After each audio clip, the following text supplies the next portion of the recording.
Tonight, a victory for high school sports. Fall activities a go. We'll take a look at some of the safety guidelines put into place. Plus, speaking of safety, with the fall semester around the corner, hear from the state's teachers union about keeping high-risk individuals safe. And later, a freebie in the mail sent from another country. What you need to know if you get one of these mystery packages. From Montana's news leader, this is the MTN 10 o'clock news. Good evening and thanks for joining us this Monday night. I'm Keely Van Mittendorf. And I'm Tim McGonigal. We begin tonight with a topic that's been on the minds of many, that being a second stimulus package and more relief for residents. Extended jobless benefits are about to run out for millions of Americans, and negotiations for another round of federal relief is now underway on Capitol Hill. CBS's Skylar Henry reports from Washington. Lawmakers are hoping that a bipartisan deal can be reached quickly on another coronavirus relief bill. I think this is a starting place. With the pandemic showing no sign of ending, Republicans and Democrats agree that both businesses and workers will need more financial assistance. The question is, how much? This is not a bailout. This is about keeping people attached to their employment. Senate Republicans unveiled a series of proposals on Monday with a total cost of around $1 trillion. The HEALS Act would reduce emergency federal unemployment benefits from $600 a week to $200. We want to continue to help the unemployed, but we want to encourage work. And we've learned a very tough lesson that when you pay people not to work, what do you expect? Back in May, the Democrat-led House passed a $3 trillion relief bill. We clearly do not have shared values. Having said that, we just want to see if we can find some common ground. It's frustrating because they've dithered for 3 months and they're still trying to get their act together. The GOP's proposal would also shield businesses from lawsuits stemming from the coronavirus. Both parties' bills call for sending another round of $1,200 checks to most taxpayers. Skylar Henry, CBS News, Washington.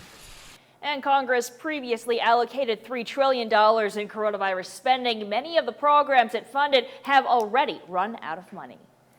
Members of the U.S. military carried the flag-draped coffin of the late Congressman John Lewis from plane to hearse before beginning his final journey through Washington.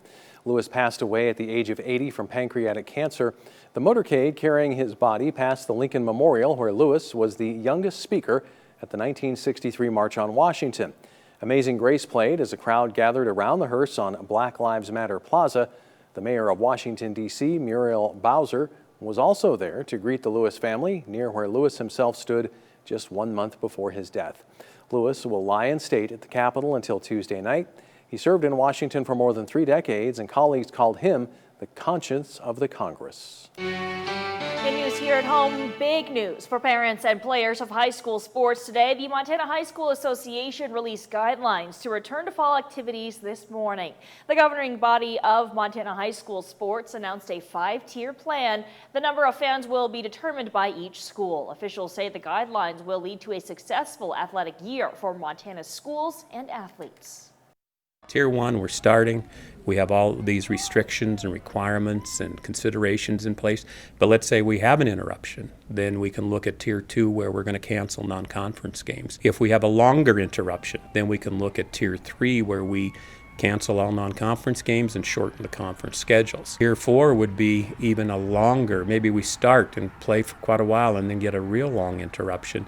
Then we're going to have to look at shortening that conference season, maybe even ending it at that time, and look at different playoff formats. You know, are we going to have divisional and district volleyball tournaments at one side, or are we going to do a playoff? Tier 5 is where it's been, maybe a tough year like the spring was, but we can maybe have some kind of play at the end and maybe even look at a postseason. For all the information on how the plan will work, you can head over to montanasports.com. And let's take a look at the current coronavirus numbers across the state. 1,160 active cases. If you look at Cascade County, we have 71 active, Lewis and Clark at 70, Hill County at 25, but a look at Teton County shows 0 active cases. As schools across Montana eye how to start back up in the fall, we all have questions. But for teachers who are looking to stay safe and do their jobs, there's even more pressure. MTN's Andy Curtis explains how. Teachers, bus drivers, and administrators across Montana and the country all want to get back to work safely. But returning to traditional classroom settings during a pandemic is a complicated subject, because it's not just the students teachers will have to worry about this year. Our most at-risk members cannot go into a brick and mortar building if their doctor tells them not to. And if they're caring for a parent or a child or a family member who's at risk, the level of precaution that they have to take going to work and going between work and home is a really high concern for folks who maybe are healthy themselves but have to consider the health of a household member. Weighing financial responsibilities and health concerns will require some flexibility from educators, and the Montana Federation of Public Employees is currently surveying their members to see what they expect this school year. And according to Curtis, options for teachers who can't return to in-person classrooms because of health concerns will be based on each individual, and that is not an easy decision. There's a lot of anxiety right now in the education community, and I mean everywhere. We're all surviving this pandemic together. We're going to get through it. Montana's tough, and MFPE members are some of the toughest. They will have to be, with an uncertain school year ahead of us. Reporting from Helena, Andy Curtis, MTN News. Now, this story is part of our Safely Back to School series. This week we're going deep on the topic of schools reopening with the intent of giving parents, teachers, and school leaders the knowledge they need to make the right decision for themselves on returning to the classroom next month. Well, Butte Public Schools has created a plan to deliver K-12 instruction for the 2020-2021 academic school year. Butte Public Schools will take a phased approach to reopening. In Phase 0, and until further notice provided by the Blackfeet Tribe, the district will offer distance learning services with a constant monitoring of developments in this ongoing pandemic. We spoke with Mike Tatsy, who's the superintendent of Butte, and he tells us education was essential, but the well-being of kids was their top priority. He says each student should have a Chromebook with them to take home and are working on setting up areas with hotspots. They're even prepared to pay for internet access at different homes. Moving now to campus, Clovis College has announced initial COVID-19 testing plans for students returning this fall. Funding has been allocated for a COVID-19 test for every student as they return to campus. The college says the firm they're using has guaranteed a 48-hour turnaround for results of the tests. Each student is also asked to complete a 14-day quarantine prior to their arrival for fall semester. The current move-in schedule has students arriving August 14th and 15th on a staggered schedule.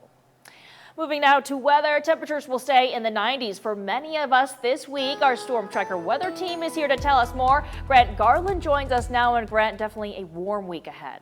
Definitely, especially when we saw 95-degree temperatures today down towards Helena. I mean, it's really shaping up to be a hot week. Tomorrow, we're looking at here in the Electric City, getting up to around 93 degrees. We will stay in the 90s all throughout the work week, so heads up.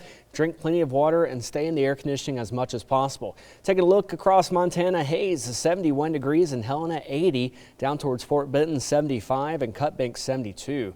We're seeing 71 degrees in Great Falls, 69 in Glasgow, and looking at 73 in Havre. And as far as our winds are concerned, we are looking at 10-mile-per-hour winds in Lewistown and around 7 in Havre and Glasgow. Over the last 3 hours, we have been looking at a few showers making their way into Deer Lodge, but other than that, seeing mostly clear to partly cloudy skies, and that will be the name of the game for our friends down towards Helena. But for us here in Great Falls, temperatures around 59 degrees with mostly clear skies. Elsewhere, looking at 59 in Havre, 58 in Hayes, 56 in Lewistown, and 55 in Malta. Now, we are expecting some rain possible this coming work week. Stay tuned, though, in a little bit to find out when and where. But for now, back to you. All right, thanks, Grant. Well, the 90-degree temperatures can take a toll on people and pets, but it can also affect our plants and trees. Gardening experts at 40 Nursery say watering plants, trees, and shrubs is key during the extreme heat. They say plants with deep root systems need more water than a sprinkler system can provide. They advise bringing out the gardening hose, putting it on low, and letting the water sink into the ground. 40 nursery experts also say to be wary of wind as well, which can dry plants out. One thing that helps keep trees and shrubs healthy and hydrated is mulch. It helps keep that moisture in, so when you do water, it holds the moisture in a little bit longer than it typically would if you didn't have the mulch around, and it also just overall keeps that root system more cool. Kenyon says potted and porch plants need plenty of water every day. We have more gardening tips in our extreme heat on our websites. Individuals in Montana and across the nation say they've been receiving mysterious packages from China over the last few weeks. The content of these packages, unknown plant seeds. The Montana Department of Agriculture confirmed at least 5 residents received packages. Receiving unwanted or contaminated seed is against the law in Montana, but it also creates the risk of introducing noxious weeds into the environment.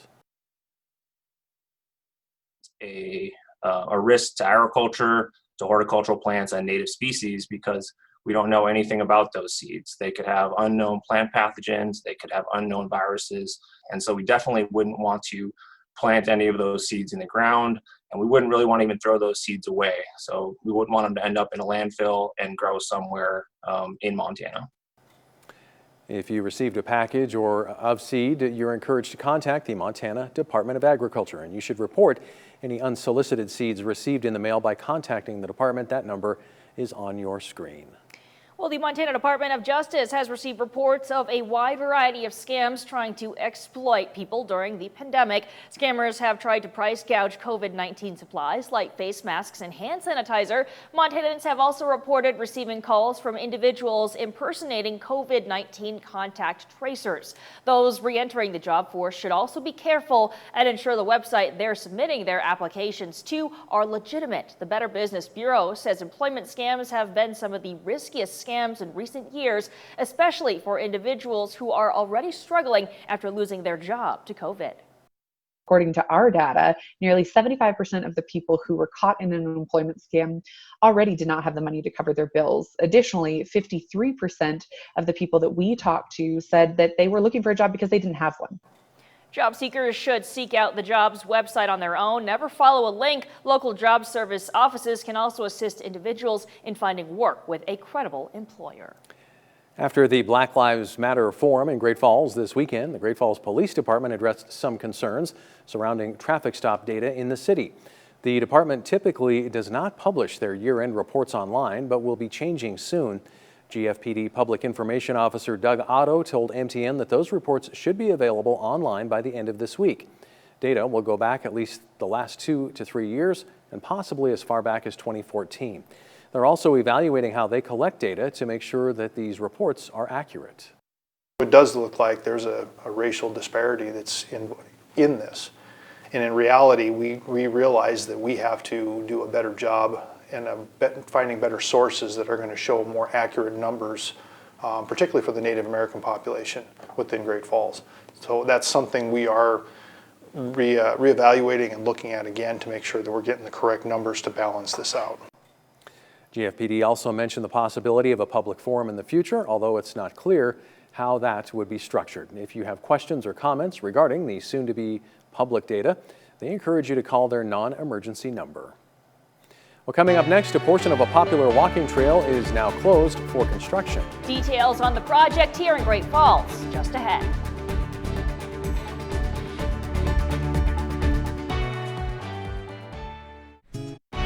From Montana's news leader, you're watching the MTN 10 o'clock news.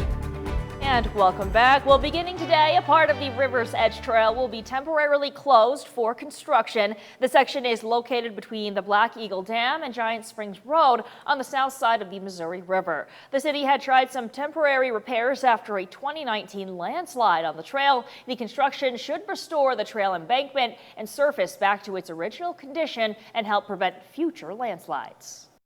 We've tried some temporary repairs that didn't hold, so this is a more robust fix to the problem. It's been in the works for about a year.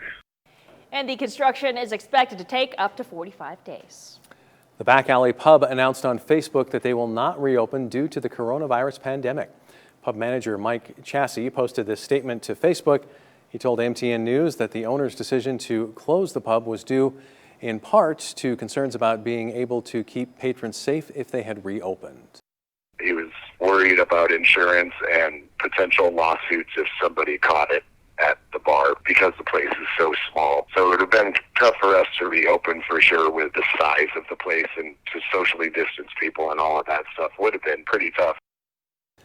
The pub thanked all the bands, artists, and patrons that have supported them over the last few years. Well, as we go throughout the day, tomorrow 7 a.m. 61 degrees, by 1 p.m. 90 degrees. Don't go away. I'll have a look at your 7-day forecast coming up after this break. Storm Tracker weather starts now with Grant Garland. Welcome back, everyone. I hope that you have had a great Monday. And to start off our work week, temperatures were very warm. 95 degrees in Helena today, 89 in Great Falls, 90 up towards Havre, and around 89 in Glasgow. Very warm day, but what are we seeing now? Well, we are looking at temperatures in the 70s, but just to give it a little repeat for the almanac, 86 degrees is our typical high, so we weren't that far off. The record set back in 1975 when it was 104 degrees, the same year that Jaws was a popular film. 77 degrees in Helena, 71 right now in Great Falls, 69 in Lewistown. Out towards Jordan and Glasgow, right around 70 degrees for both of you guys, so not too bad there. We did see a little bit of a windy day today, especially up towards Cutbank when we saw 26 mile per hour winds, 20 in Great Falls, and 17 in Havre, and we're going to kind of be looking at the same situation tomorrow. Not seeing any numbers that are going to be too strong, but still 10 to 20 mile per hour winds possible. Over the last 3 hours, we have been looking at a few showers down and around Deer Lodge, trying to make their way towards Helena, but I think that those showers are fizzling out. We'll start to see just partly cloudy skies for you all down towards the Capitol, and mostly clear skies for everybody north of Helena. As far as concerned for temperatures over the next several days, we're going to be looking at temperatures in the 90s. And we need to be careful because after consecutive days of temperatures in the 90s, hot temperatures, you can actually start to see it take an effect on your health. And also want to go ahead and make sure that we just remind everybody, make sure that your kids as well as pets are out of the car in this heat. We don't want any problems there. Over the next several hours, high pressure will start to make its way down towards Idaho Falls. We will start to see also a warm front start to make its way towards Glasgow. It will gain intensity. As that happens, right around 6 p.m., we're going to see a few showers try and develop, mainly staying off towards the southwestern part of the state, but we could be looking at an isolated shower or two clipping Helena and Great Falls into Lewistown. As we head throughout Tuesday night into Wednesday, high pressure becomes sandwiched in between these two fronts. We will see a cloud cover possibly down towards Butte and Helena before we start to see a few showers too on Wednesday. This will be the better chance to see showers for our friends down in Helena, and only looking at an isolated chance for us here in Great Falls. As far as our winds are concerned, we could be looking at 10 to 20 mile per hour winds in Lewistown as well as Cutbank right around the 4 o'clock, 5 o'clock corridor, and then right around 10 p.m. looking at several places getting in on the 10 to 20 mile per hour winds. As far as how dry we are expected to get, well, we could see our driest time right around 1:30 in the afternoon when we're seeing 16% humidity. Very, very dry. Our temperatures are also going to be oppressive, but our wind gusts aren't going to be in the danger zone, so that's the only kind of saving grace there. Just make sure you are doing your part and not throwing away your cigarettes properly. Make sure you're doing that, as well as try to avoid any outdoor burning. As far as tonight's lows are, 59 degrees in Great Falls, 61 down towards Helena, 56 in Lewistown. Starting us off in the morning, we're going to be seeing 7 a.m., 61 degrees. We will see a mix of sun and clouds as we go throughout the day. Temperatures all in all, 93 degrees in Great Falls, 91 in Helena, 90 out in Lewistown. Very hot day for our friends up towards Havre, 97 degrees. We will keep the chance of an isolated thunderstorm and shower Tuesday through Thursday. My main concern will be just cloud to ground lightning that could start a fire, but other than that, we should stay mostly dry. Tom? Hey, ready for another week? Cece and I got your game changers coming up in a minute. From Montana's news leader, you're watching the MTN 10 o'clock news. And welcome back. Well, our sports team received good news this morning when the MHSA released return to play protocols. So while Tom and Cece are counting down the days until high school sports return, they've added a few more sports highlights in this week's Game Changers.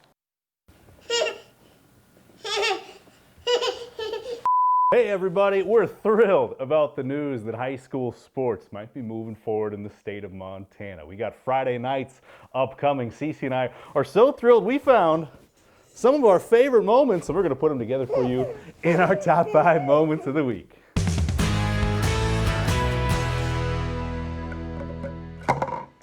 Yay! We've started creating our own sports in the Wiley household. Check out Cece's skills when it comes to stacking rings. At number 5, real sports. The women's amateur tournament in Bozeman. Here's champion Annika Dannenhauer finding the range for birdie on the par 3 16th hole. The MSU sophomore would go on to win by 5 strokes. At number 4, Lewis and Clark County 4-H held its annual livestock sale with animals going at a good price. All the hard work these kids put in during the year finally paying off. At number 3, the first food truck frenzy in Great Falls was a success. In addition to delicious food, donations and essential items went to benefit Stand Up for Students. At number 2, the Facebook group Medical Mask for Great Falls was recognized by the City Commission this week after it went from 10 members to over 900. They've all contributed masks for first responders and other charitable organizations. And at number 1, Major League Baseball returned this week, and Missoula native Cody Hoyer became just the 24th Montana-born player to suit up for a big league team when he pitched a perfect inning of relief in the White Sox season opener. Please send us your video. Just shoot us an email to sports@krtv.com or home highlights at krtv.com. Cece and I will do our best to feature them every Monday on Game Changers. Reporting from home, Tom Wiley, Cece Wiley, MTN News. All right, thanks, guys. Don't go away. We'll be right back with a final check of your forecast. Well, temperatures tonight falling down to around 58 degrees in Hayes, 59 in Great Falls, and 53 in Cut Bank. A little bit warmer down towards Helena at 61 degrees. Now, as we walk outside the doors tomorrow, we are going to see temperatures right around 61 degrees. We'll have a mix of sun and clouds too. 4 p.m. 91, though it will be a warm day.